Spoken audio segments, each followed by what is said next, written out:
welcome your Star Wars Weekends host, the man of the freakish vocal range and 3 first names, James Arnold Taylor.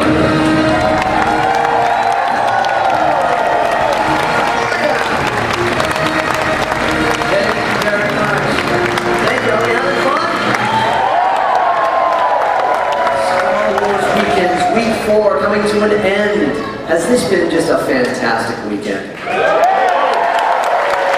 Boy, I am so honored to be the host here. This is my 4th year hosting Star Wars Weekends. I'm, of course, the voice of Obi-Wan Kenobi on Clone Wars, for those of you that may not know why James Taylor's up on stage. I'm not singing Fire and Rain. But, it looks like David Spade. What's going on? And now I have the most awesome privilege and honor to interview somebody that I'm privileged to say is a friend, but also just an amazing actor and certainly Star Wars royalty. Take a look at these screens.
Can I ask you, have you been working on anything new?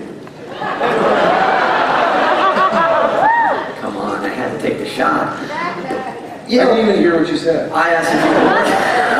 All the better. See, you used the Jedi mind trick on me. I said, have you been working on anything new? Now, this beard. Yeah, nice design. It's taken so long. This is since April 29th. Really? So it just forever. See, I thought I'd be clean shaven for this weekend. Yeah. And I sort of backtracked on the calendar. I thought, oh no, I'm not going to make it. So, you know, I don't color my hair. And I thought, well, you know, I don't have that much gray. And then I grew the beard and I was in a state of shock. Mine is all white. I'm really Obi-Wan Kenobi. Yeah. Well, for any of the younger people that might be slightly alarmed, just tell them that I'm Luke's grandfather. We don't want to be frightening the little ones. And you know, I just want to cover this a bit. I am such a fan of Star Wars, obviously. And the thing I loved about it was the first time I saw it in a drive-in theater in San Jose, California, back in '77. Drive-in theater with that great sound. Great sound quality. A little speaker. It was like a cell phone. No, I was surprised. I was amazed, and I was just engulfed in the story. And that's the beauty of movies, is when you get in there and you just dig down deep into that story. And the thing about that is when you don't know every aspect about it before you go in. You know, it's like trailers give everything away nowadays. So I don't really think I want to know all that much. I just want to know, I'm glad you're in it. And I'm happy that you're in it, but I'd like to talk about your career here today and, you know. Well, you can imagine what it was like, because I got the part after an interview with George, like I told before, a co-interview with George for this movie, and Brian De Palma for Carrie. Then I got a scene in the mail, and we shot that on video. I did that with Harrison, who I knew from American Graffiti, so I recognized him, and I thought, ooh, he knows George. maybe you can give me some insight. And, I'm saying, is this like a parody, or are we making fun of this? I mean, is it a joke? Is it like Mel Brooks? It's hard for any of us to imagine, because we all know Star Wars now, but yeah, you wouldn't have known. There wasn't really anything like it before, right. So it could have been a parody for you. Yeah, well, it seemed like, I didn't really know, because like I say, it was only 7 or 9, 10 pages. The experience that I'll never forget was, my agent said, you got the part, and they're going to send the script over. And I had this little one-bedroom apartment at the ocean in Malibu. It saved up all my TV and soap opera money, and had this place out at the beach. To sit down and read that script, wait a minute, I'm Luke in this thing? Because I thought when I did the screen test, Harrison looked like the leading man. I thought I was the sidekick. He was the guy in control, and I was like the annoying, sidekick. And I opened the page, and it said, the title page, believe it or not, said, "The Adventures of Luke Skywalker as taken from the Journal of the Wills, Saga number 1, The Star Wars." And I went, wait a minute. I think I'm Luke. Yeah. Why isn't it, The Adventures of Han Solo? So I start reading this thing, and it's like, people can't imagine, because with John Williams' fantastic score and all the wonderful effects work, it's hard to imagine how impactful it was just to read it.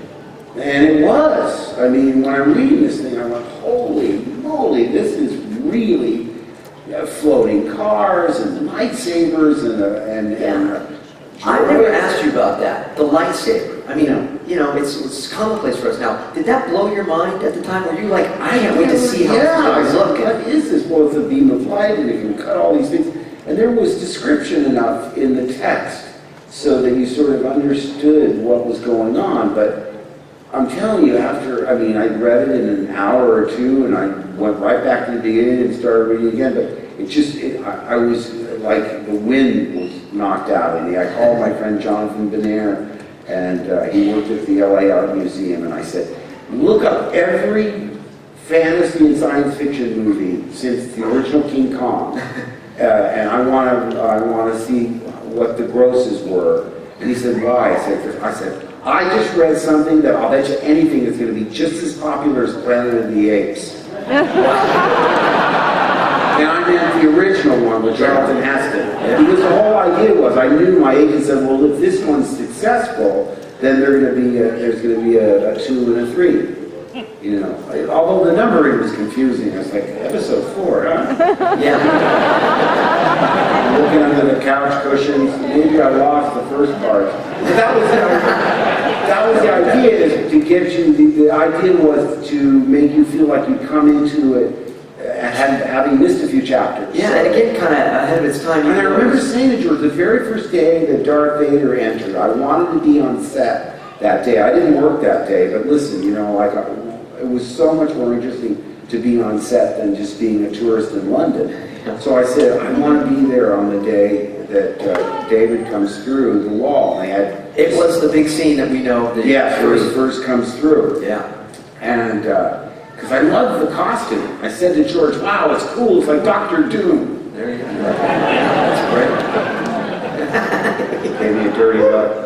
No. There's influences. There's so many influences. It's pirate movies. It's cowboy movies. It's the Dam Busters. It's the Hidden Fortress. As we know, it's been, every element, put together makes it all, everything old is new again. Yeah. But in any case, I remember during one of the breaks, I said to George on the day that Vader enters through that wall, and I said, aren't you going to cut to 2 guys saying, that's the Dark Lord that says he's, Yeah, giving the exposition. He goes, no, we'll just play some scary music. He's all dressed in black. Don't know what's the bad guy. What a model of brevity, of course.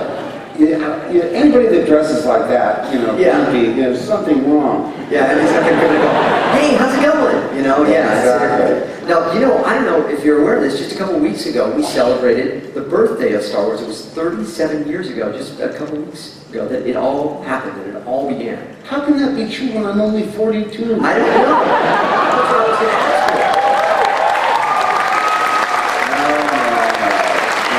ask you. I'm happy being Luke's grandfather. In fact, I should point out that I'm the exact age that Sir Alec was when he did Star Wars. Today I am. It's true.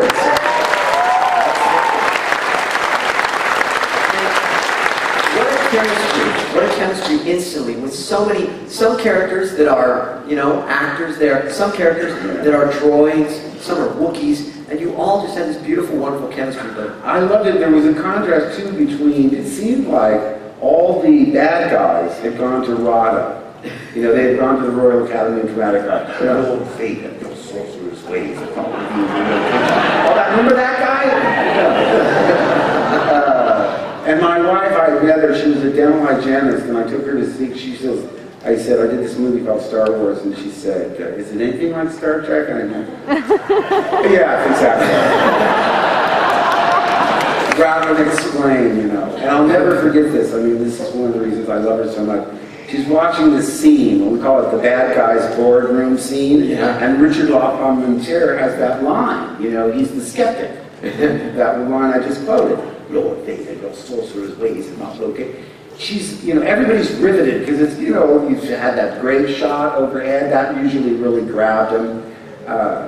You've seen Darth Vader, Peter Cushing's involved, and so it's very gripping. And after Richard finished his line, she leaned over to me and went, "Bad cats." She's a dental hygienist. I probably should have said that first. My point is, it's like, talk about your limited perspective, So for years now, we'll see Reds or whatever, and she'll say, oh, the dentistry in that was totally anachronistic. Everybody has things from a dental point of view. From a certain point of view. I have so many family here that I'm surprised it's like a whole section. Yeah, it's actually... I have nieces and nephews, and Diana and Mary and Bill and Joey and Emma and Evelyn and Connie and Nancy, my mother-in-law. Who am I leaving out? Bob. And I have my three children, Nathan, Griffin, and Chaucer.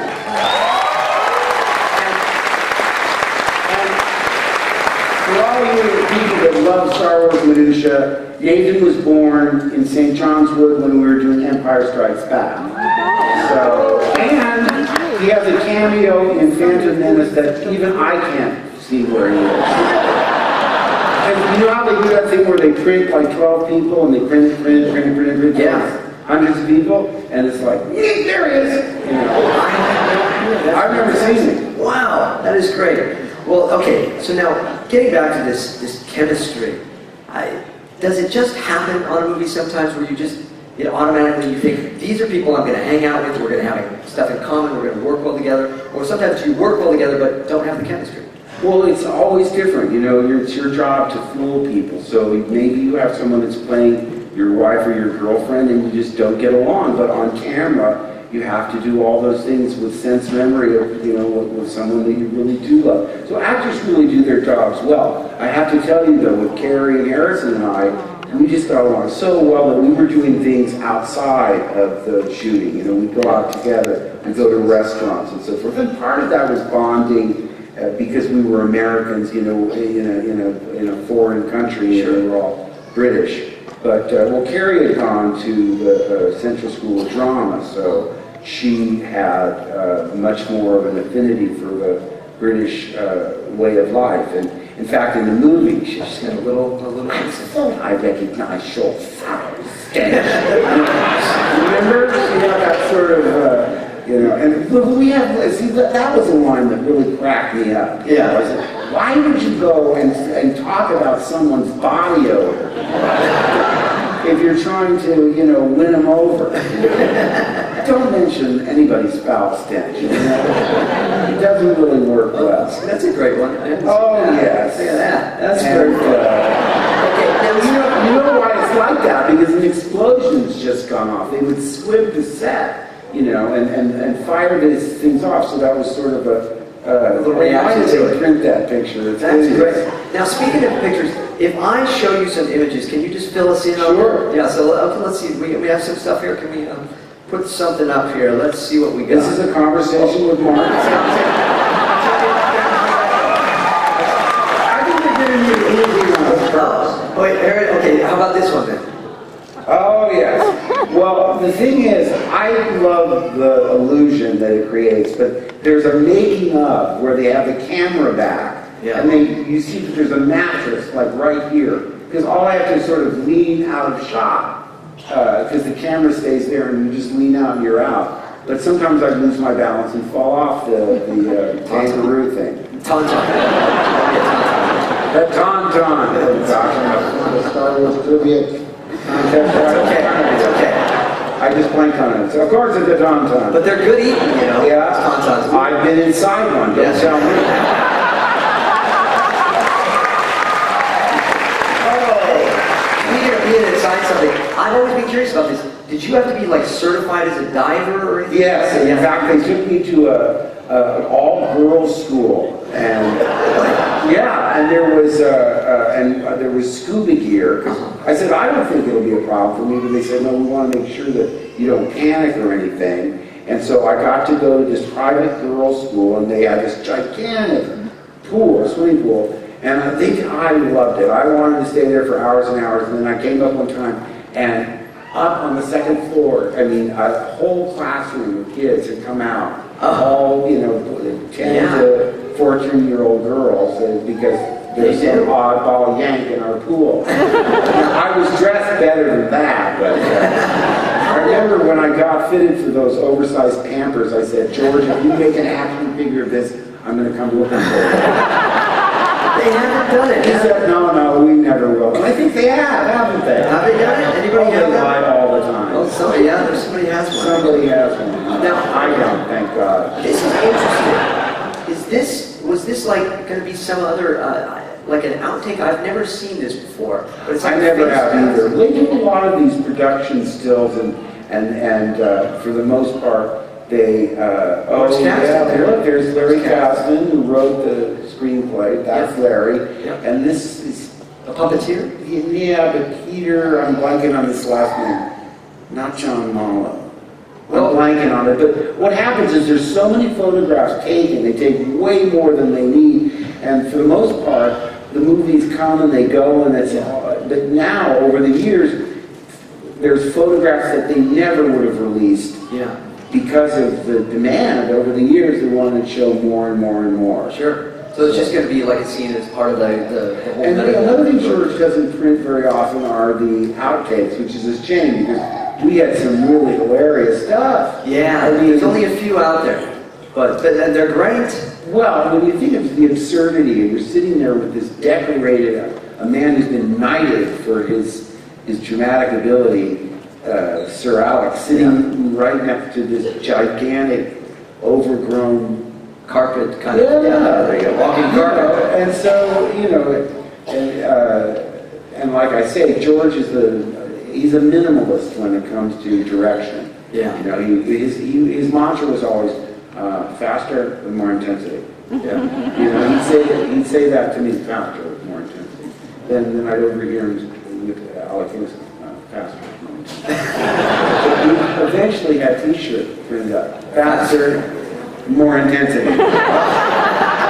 And then we would bump into people from American Graffiti. Cindy Williams and I worked together one time. She said, did George show use faster with more intensity? I said, yes, I said, exactly. My favorite one, though, was especially of all the explosions of that whole thing. Because, once squibs go off, you have to reset it. Everybody has to get out of the cockpit. They let the technicians get back in and load up the squibs. So you have like 45 minutes to an hour between takes. And, so every, it's, one of the lines that was jinx for Harrison was, it'll take a few moments for the navigator computer to calculate the coordinates. See, I can't even say it myself. It'll take a few moments for the navigator computer to calculate the coordinates.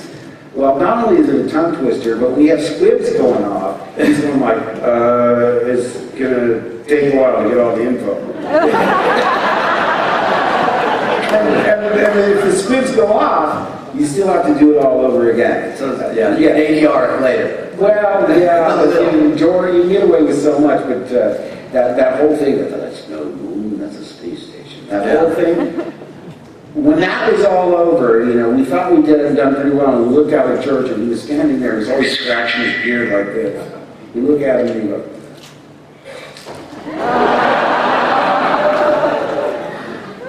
and he, when he sort of got it back together, he goes, let's do it again, but this time, do it better. Wow, that's the direction you want. Nominated for Best Director. Do it better. These ones, we uncovered these. I love these because look at the connection. There's, I mean, that's a beautiful shot, isn't it? And he's so real. That's it. You know, looking into Yoda's eyes, he, from the very first day of rehearsal, I came in on a Saturday. Yeah. When they had the full, because we had done with the dummy Yoda, you know, the mouth was articulated, but the eyes and the ears weren't. But when they had the full on with Frank doing, Frank did the mouth in the left hand, and Wendy did the right arm, and then there was somebody on ears, and there's Wendy, and oh no, look, he's doing the mouth in the left hand, okay. But like I say, that's and see, this was a picture they wouldn't let out for decades, you know. But once I looked into his eyes, I mean, I was just gone. It's an interesting thing if you watch small children when they do the Muppets, when they're not trying to even hide. Yeah. They don't look ear, they look right ear. So there you are. It's not hard to absolutely believe it's real. And Nathan was small enough where he sat and had his little lunch in Yoda's house, his little PB&J. He's got the most interesting scrapbook ever sitting in the banker's hand. It's all like before he can really remember, though, because he was born June 25th of '79 when we were making the movie. So by the time we did a Jedi, it would have been, what, in '82, and he was a full-on, you know, Muppet and Star Wars maniac. Wow. To grow up in it, though, that must have been pretty cool, huh? And he hasn't changed. He's pretty much the same today. Yes. Very talented young man as well, though. No, I also, when I point out, Colin Skeeping was my stunt person through all 3 films. And they let me do a lot. Yeah. The only thing they didn't want me to do was the springboard out the plate. Actually pretty dangerous. Glass. Yeah. It wasn't glass. It's basically the same material that they make lollipops out of. Yes. And the stunt guy said, "Can you do a flip off a diving board?" I said, "Yeah." He said, "Oh, you can do it." Because they had just...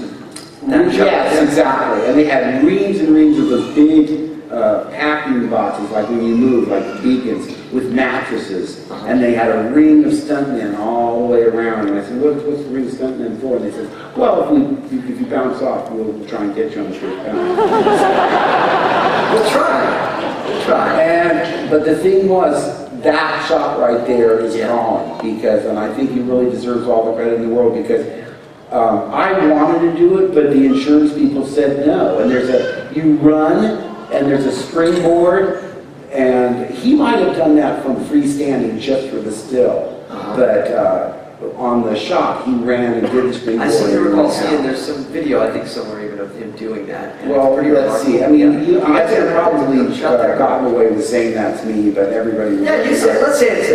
No, you didn't rate it in that shot, Mark. Come on. That's anywhere it's not him. Okay. And here we go with another one. Now, see, I'm curious about this with you and Sebastian Shaw. Sebastian Shaw. So for those of you that may not know, Sebastian Shaw was the actor that performed Vader, Anakin Skywalker at the end of Return of the Jedi. Because now a lot of people know, of course, there's another Anakin. But here he is. Well, it was sort of twofold, because it's like demystifying a character that you imagined in your head. All those years, what does he look like? What's exactly. So, but at the same time, he had such humanity in his face. Yeah. It was very moving, and he was in place. I mean, he couldn't get up and walk around the set, so I got a little apple box and sat next to him between takes. And we did that all in one day. I think even in the morning we might have been finished by lunchtime. But and did you see him before? Did you see the makeup before that first no, reveal? because he got in so early. It's the same with Ian McDermott. I eventually said to Ian, you know, he's the emperor. He would come in at 4 o'clock, and I would get there at 6:30.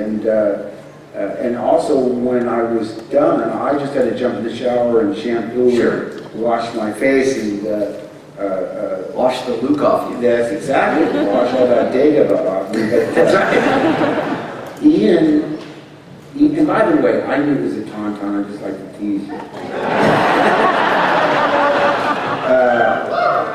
But I said, and Ian, it took him like an hour and a half to get out of that stuff. So I said, we're never going to even know what he looks like unless we invite him out to the house. So Mary Lou and I had him out for you know, a traditional Sunday dinner. And up the walk comes this young guy with red hair. I mean, unbelievable. Now he's sort of caught up to what he's supposed to look like. I mean, in terms of his white hair, he's still got a very youthful energy. But wasn't that brilliant, though? Isn't that awesome that he got to play the part all those years apart, and then it fit just perfectly?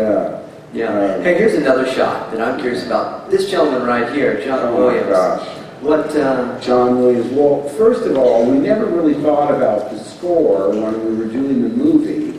And Gary Kurtz, one of the producers who did American Graffiti and the first 2 Star Wars movies, was going to pick me up to take me to do the ADR, the automatic dialogue replacement. So sometimes when you shoot a film, the audio is not good for some reason or another, and you have to redo the stuff. So that's what Mark's talking about, ADR for the big. And he said, look what I have. I said, what's that? He goes, I have the finished score from the London Symphony Orchestra for the movie. I said, really? Would you like to hear it? Are you kidding? So he puts it in, and it's a stereo system in a car. In a car, so yeah, it's fantastic. Yeah. I just was overwhelmed because, you know, a lot of times science fiction people think, oh, Moog synthesizer, very cold electronic music. And here is this sweeping score that, you know, reminded me of old pirate movies. You know, yeah, the theremin. That's a theremin. And, you know, he would tell me what each track was. He'd go, okay, now this is the princess's theme. Yeah. And he played that, you know. I said, where's Luke's theme? He goes, your theme is the main title theme. I said, it is? Why don't you call it Luke's theme? He goes, no, it's main title. Well, we call it Luke's theme. Again, I have to say before we go off John Williams, you can't give him enough credit in terms of the overwhelming emotional resonance that movie has because of a full orchestra. It's been said like George Martin is to the Beatles, like the fifth Beatle. He was really another character in the film. Absolutely. Yeah. And the fact that he's going to do episodes 7 through 9.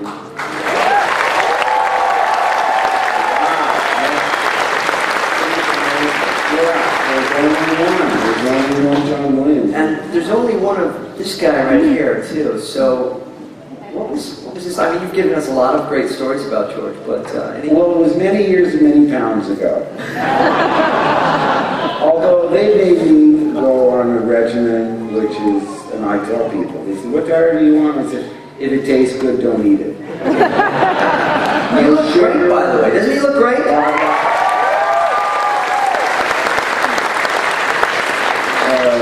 30 pounds since last summer. Wow. But no sugar, no carbs, no dairy, no fun. Although just on the Star Wars weekend, I've had popcorn.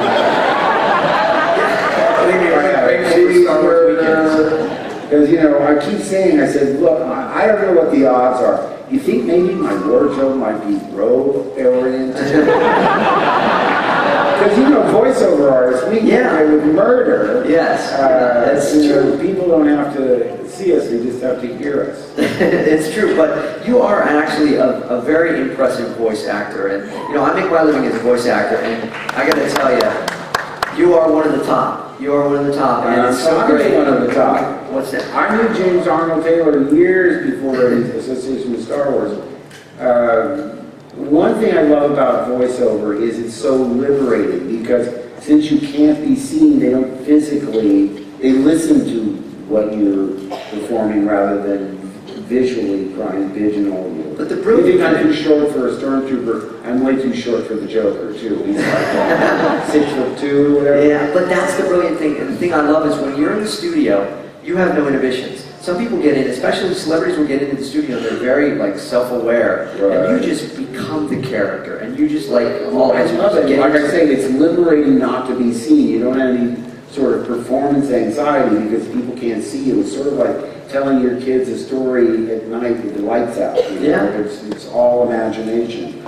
And I'm trying to think, because I thought, well, it's Disney weekend. I haven't done a lot of Disney. I did 2 Little Mermaids. I played Sebastian's rival, Zeus, which was great fun because he's wonderful. Sam Wright was his name? Yeah, and he was on satellite. I wasn't in the same room. Okay, yeah. But then I came back and I played Hans Christian Andersen, and they told the story how he wrote The Little Mermaid. Oh, I didn't know that. I did. Do you remember what you did for the voice on that at all? Was it for Hans Christian Andersen? Well, I said, all weekend I worked on my Danish accent. They said, no, we don't want any accent at all. I thought, just you? What? Only Meryl Streep gets to do accents? Hey, now how about there's this one character? There's a new one called Gravity Falls that I've done. Yeah, Gravity Falls. Remember Gravity Falls? I haven't seen it yet. I just did it, so it means probably about 6 months off. Regular show, right? Regular show. Regular show. Now we're in our 6th season. Isn't that awesome? I'll tell you, I'm an accountable predictor of success because I read the script and I thought 3 episodes and we're canceled because it was so strange. Yeah. It was so strange. It's a very strange show. I play Skips, he's sort of unflappable, nothing gets him excited. That's not Luke Skywalker, come on. Right? Well, I love Skips because nothing throws him whatsoever. And I remember after the first season, everyone said, fingers crossed for season 2. And I said, yes, and I'm so proud. I'm the only cartoon character that I know of with nipples. Because normally they just don't draw them. Even Tarzan cartoons, he doesn't have that. Star Wars weekends here. Hey, how about another character who always stays clothed? The Joker. Yes.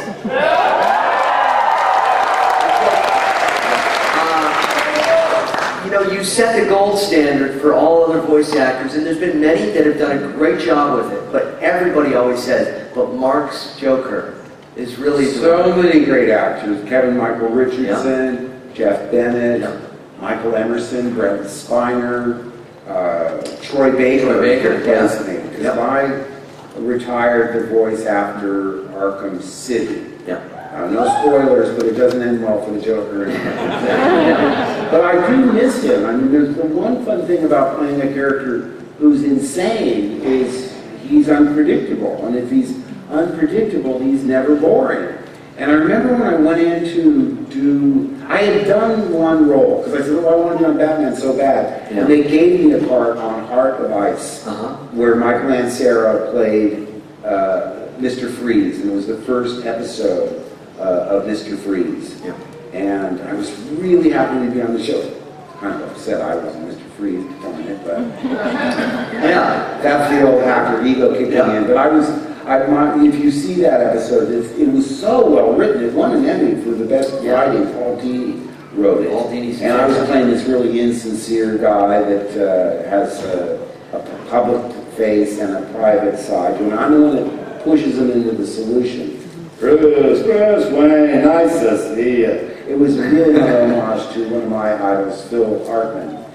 But, and I got in there and I just let my fanboy flag fly. I was saying, are you doing Dr. Hugo Strange? Are you going to do Clayface? Because you know comic books. I do know these characters. And I wanted to know if they're going to go beyond the mythology that was used in the TV series or any of the movies. To tell you the truth, because 6 weeks later they said, they want to know if you want to audition for Joker. They didn't just give me that. Oh, really? And I thought, ooh, that's a little high profile that I'm sure to disappoint. I mean, I know how I think he would sound, but everybody has an idea of how the Joker would sound. I would rather be Clayface or Two-Face or anybody that they'd never heard before. Oh, man. So I went in and it was a drawing not unlike that one. Yeah. And I looked at him and I thought, he's all teeth. He's all teeth. He's all teeth. And I wanted to get a little a Blue Meanie in him. Yeah. Have you ever seen Yellow Submarine? Galaxy. I wanted it There's to a feel little like he was yeah. teetering on the edge of losing it at any moment. Like it was a really an effort for him to maintain some sort of sanity because he's so unpredictable. And later I asked Andrea Romano, who directs all the episodes, I said, you know, what was it about my audition that got me the part? And she said, oh, undoubtedly it was your laugh. And I had been doing Amadeus on the road we did about 6 months on the road, and then I did another 3 months on Broadway. And one of the characteristics of Mozart is that he writes this just celestial music, but he has an abrasive, shocking laugh, like the bray of a donkey.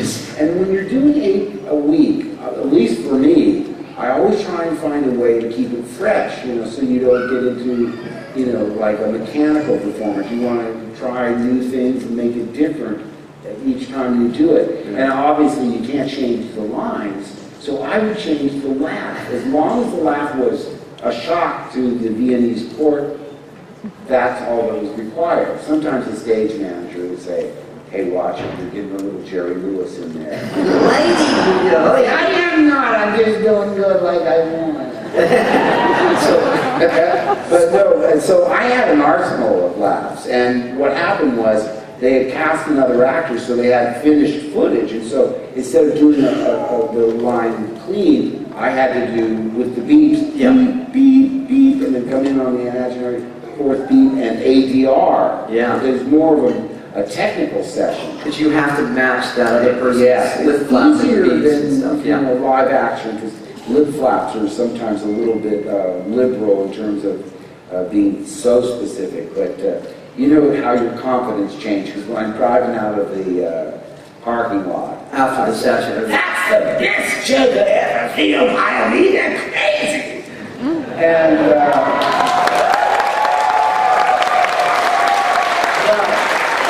3 weeks later, my agent calls and says, "You got it." And I said, "What?" And they said, "They want you for the Joker." And I'm like, "Oh no! Oh, I can't do it." I said, "Number one, I don't even remember what I did." And number two, I'm sure the majority of fans are going to say it's awful because, and my friend Phil Keller, who's an actor, calls and says, "Boy, that's pretty brave of you." I said, "What?" He goes, "Well, I wouldn't want to follow Jack Nicholson in anything." I'm like, "Oh no! I didn't think of that." Well, you have a horrible, thanks a lot, buddy, for even another actor to throw, you know, terrible insecurity into the mix. So, I mean, I went 180 degrees from being really cocky and thinking, that's the best Joker, they've got to hire me, to sheepishly driving in and thinking, oh no, I'm going to be terrible. The Joker was great, though. Your Joker is, again, the gold standard. As you know, they have reference tapes. Yes, they can play you what you did. And I said, I forgot what I did. And they said, oh, we'll play it for you. Oh, and they put on a tape, and I went, oh, okay, that's okay, I got it. So, I don't know, if could we trouble you for a line or two of the Joker? Oh, It doesn't have to be anything, just 1 or 2 lines. That's 1 or 2 lines, because, you know, yeah, but something went up on YouTube, and I got a very frosty letter from Warner Brothers reminding me that A, I no longer play the character, and B, we're going to sue you 6 ways from Sunday. It was basically a really nicely worded cease and desist letter, and it was mostly because I did a whole scene, you know. Come on, but we had fun when you did it. It was great, but you know. I remember it. It was a eulogy. It was a eulogy. Where Joker believes that He believed Batman was dead. Batman Some was dead, bug was the one that killed him. and they bring this guy to him that he Sid the Squid, they call him. And it was Matt Frewer played him, and he was this little nebbishy guy. And Joker, without Batman, was just lost. As he says, without Batman, crime has no punchline. Which, again, is a wonderful character attribute of him, that the only reason he does what he does is because he loves the game with Batman. There's a certain rhythm to these things. I trade. He shows up, we go round and round and start all over again. There he is. I love the Joker. Mark, do you mind if we take some questions that we've had from hashtag Ask Hamill? By the way, if you are not following Mark Hamill on Twitter, you're insane. So let's see. Do we have his? I have to thank my daughter Chelsea for that. She's my Twitter wrangler. She does it. There it is. Okay, if you have a smartphone right now, you take it out, you go to your little Twitter, and you go Hamill himself, and you put it in there, and you follow him, because it's great. It's great. I love following you. I love seeing where you're at. I see all the fun pictures and all the fun that you do. It is fantastic. And tell everybody else to do it as well, okay? Because this is a great way to stay in touch with what you're doing. But we have been doing hashtag Ask Hamill and getting some questions. You mind if we take some of those? Sure. I have them here. Do we have them on the screen as well? If we do, go ahead and throw them up. But I know I have it here. Oh, and I should say, the person who's replaced me as the Joker is a wonderful actor, Troy Baker. Yes, you said that. He's great on regular show as well. In fact, Roger Craig Smith did the young... he did Batman in the new one there with the young version. It was fantastic. I never thought I'd live long enough to have somebody play the young me. Get me a young Mark Hamill. They don't want that old buddy-duddy. Okay, here's a question for you that I was interested in. Have you ever been awestruck by any actor or musician, a personal hero? Oh gosh, I mean, the list is far too long. I went out for Henry Fonda's sitcom, and I sat down on the couch and I opened my mouth and went, just relax, you know. I mean, you got it. I didn't get the part, I must say, but yeah, I mean, come on. I remember being on the same airplane as George Harrison. I was going to ask if you had done any of the Beatles, yeah. And I said, God, I'm not going to bother him. Because I had walked past John on Columbus Avenue, and I remember thinking one of the things he said he loved about New York is people left him alone. Yeah. So I said, don't go up to him, Mark, leave him alone. Just stare at him like a stalker. And, you know, so I sort of like a window shop. And I had seen him a couple of times on my way to work, you know, because we moved down Central Park West and he was right there at 72nd. But in any case, in this case, I thought, while George is on the outside of the plane, I sent a note over with the stewardess saying, you know, thanks so much for the music, you meant more to me than I can say. And then the stewardess came over and she said, Mr. Harrison, I'd like to meet you. I go over there. And 33 and a Third had just come out. I thought, well, be smart. Don't talk about the Beatles. Talk about his solo work. Yeah. I know how to work a celeb. So, I love Cracker Box Palace. I mean, one of the things that comes through your music is your humor. And I also praise the fact that he financed the Monty Python. Yeah. So, you know, I went on, and I mean, again, I was worried. When she said you can come over and meet him, I thought, I better test out my voice, because, you know, I'm going to cry like a girl. But after I finished a minute and a half of praising him, he looked up and he said, "You're not so bad yourself." Well, I could have died and gone to heaven right there. And I did meet Ringo in a club in New York, and I never met Paul. So I've seen John, and I met Ringo, and I met George. And Ringo, when we got we were seated in this club where they had these pits, you know, these couches and so forth. Yeah. And so, you know, it wasn't like I went up to him. He came over with Barbara, his wife, and they sat down, and I went, Mark Hamill, oh, Ringo, I'm such a fan. I instinctively hugged him. Yeah. I didn't realize about 3 days earlier he'd been in a car accident. Oh, no. His ribs were caked up from the car accident, so he winced in pain. And so there's my badge of honor. I physically hurt a beaver.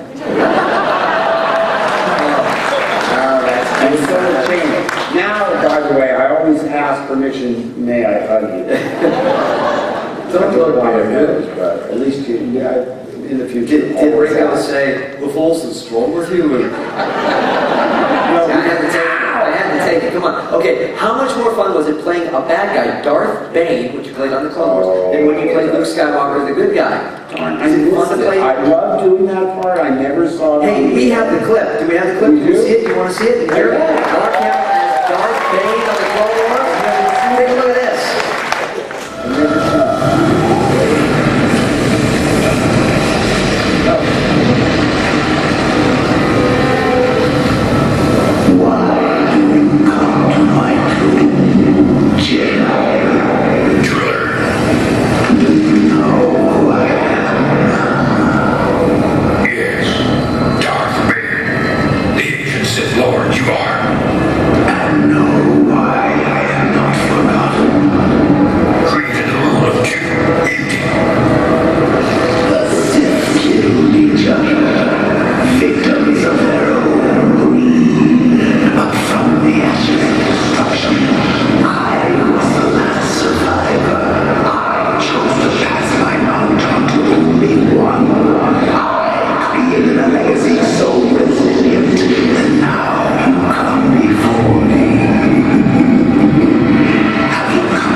Some new Star Wars right there. You got to see it here. That was Tom Kane. That's Tom Kane. We'll be here next week. I went in and did it on myself. My son Nathan knew the history of Darth Bane because I didn't even really realize how he fit into the scheme of things. Oh. But I remember the very first time I read the first Star Wars, mispronouncing his name, I remember saying to my agent, who's playing Darth Vader? Because he's got an amazing part. I think one of the reasons actors enjoy playing villains is it creates chaos for the protagonists. Yeah. And we like a reaction. If it's love, so be it. But if it's sheer hatred, we'll take that too. I think there's nothing but love here, right? In fact, Mark, we've had so much fun, and I have to thank you personally just for coming out here at the Star Wars weekends and your beautiful family. Thank you so much for all of that. But as the host, I only hold so much power, you see. Yeah. But here at Disney, I don't have the official authority to bring you into the Disney Star Wars Weekends family, but this guy does.